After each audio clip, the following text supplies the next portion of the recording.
philosophy is a lot about clear ideas, good definitions, etc. So we need to go one step further. Probably you notice so far I spoke about new ideas. But you have different types of new ideas. So let's click on the new ID button and we will immediately understand three completely different types of new idea. The first one is when you find something that was before. Newton suddenly found the law of gravity, but it was before. Copernic found the new law, the sun in the center and the planets around. Suddenly it was a big bang in his head, but no impact on the solar system. It was before. So a new idea can be a sudden explanation of something very old. And this is mostly science. An expert, a scientist explained and suddenly have new ideas. As a byproduct, new explanation. In a different world, different area, Champollion. Champollion, and I think I have an example here, he understood how Egyptians were writing at that time. It was highly complicated because people were convinced the hieroglyphs were either videogram or ideogram, symbols or images. And people were prisoner of this or logic, either or. Champollion broke the or logic and said, why couldn't we have and? And he was right. Hieroglyphs are made of images and symbols, and that's how he understood the Egyptians' writing. But those are discoveries.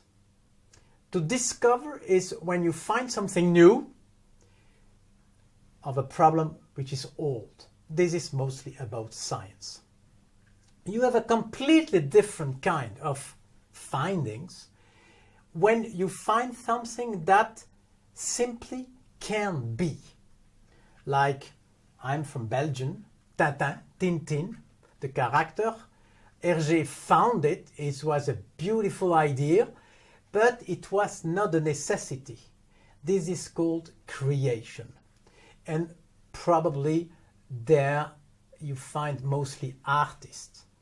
The Fifth Symphony of Beethoven, the Bolero de Ravel, or I think I have an example of the Eiffel Tower.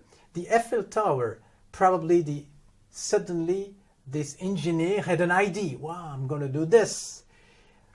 Beautiful, and I don't judge. But the Eiffel Tower was just a possibility. You can imagine the world without the Eiffel Tower. And this is creation. Business is not a little bit concerned by discovery and by creation. A little bit. But most of the business is about a third type of new ideas. To find something that is not, so it's not a discovery, but that must be, so it's not a creation. And this is called invention. And I have a picture here of the mouse. We saw during the fourth video, I think I spoke about the mouse. But the mouse is an invention. It's the third category of new ideas. Not a discovery, not a creation, an invention.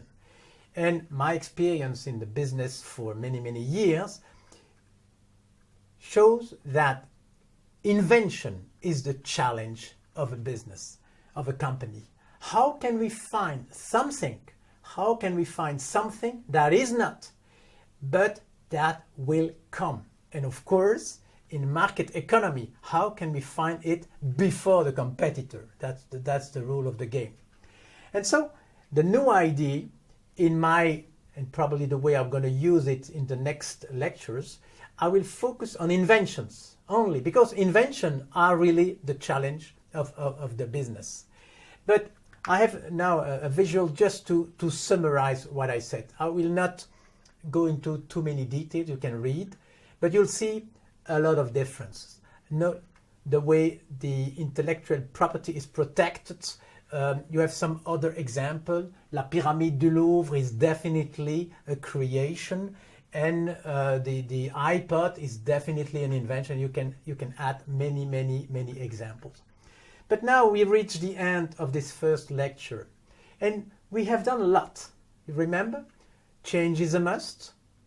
2 types of change. You need to change twice.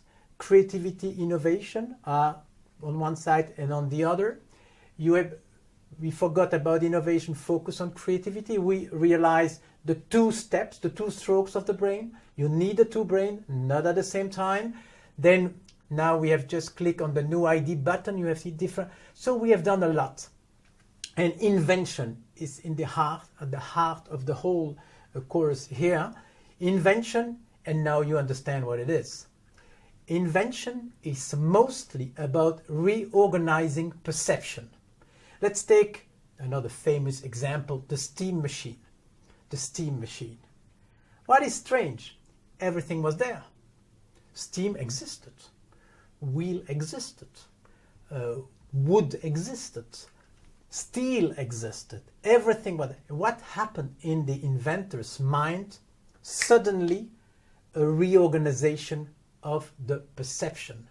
And this is, to me, an excellent definition of invention. We will be back on that in the next lectures.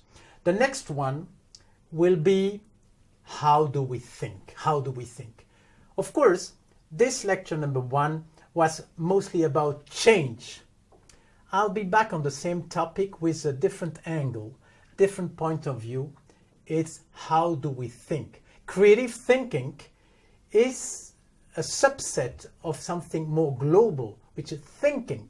And we need to follow Bacon, Francis Bacon, I just spoke 10 minutes ago. We have to obey the laws of thinking. And so we need a deep dive in the thinking process. And that's going to be lecture number 2.